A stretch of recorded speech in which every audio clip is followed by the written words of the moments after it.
Hi there. Yeah, it's right around 11:45 a.m. on Friday, February 18th. I just called the office to report that the heat in my unit has suddenly skyrocketed over the last like 2.5 hours. The heat was actually off this night. There was no heat. I woke up a few times and I was cold. So I pulled up a blanket and was glad that the heat was off. And then at 8:30 a.m., maybe 8:15, as soon as I started to wake up, the heat suddenly started.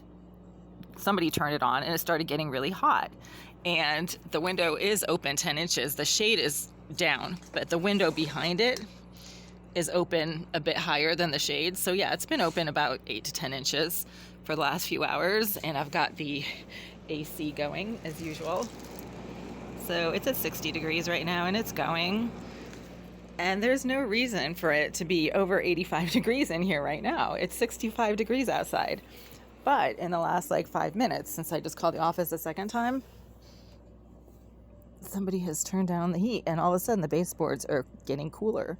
So I once again suspect that it is the psychopath hacker who lives directly next door to me in Unit 78. And she has been in her bathroom since shortly after I woke up and started sitting up in bed and doing stuff. She always seems to be very aware of what I do in response to what I do in this unit in real time in her own bathroom. So as soon as I sat up and started getting up off my bed, putting on my ankle braces, because I sprained both ankles the other day. Anyway, that's another story. But this person gets agitated in her bathroom within maybe 5 minutes of me waking up every morning. It doesn't matter what time I wake up because I don't wake up at the same time every day. So this is not a scheduling issue. This is her stalking me because she can hear or see what I'm doing in this unit, obviously. So as soon as I woke up this morning, the heat suddenly got turned on because it was off and it started getting really, really hot in here. And the resident of 78, she was suddenly smoking something on the other side of that wall.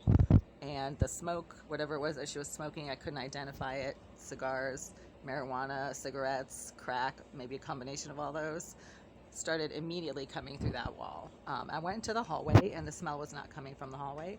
It was coming from the bathroom of Unit 78. So there's a connection. She knows what I do in here. She reacts to it. And then she does whatever she can to prevent me from doing what I'm trying to do.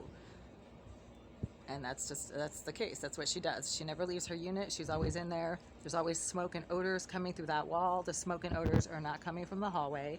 And this person seems to be able to react in real time to what I do whenever I'm doing it. And then she does something disruptive to try to prevent me from doing whatever I'm doing.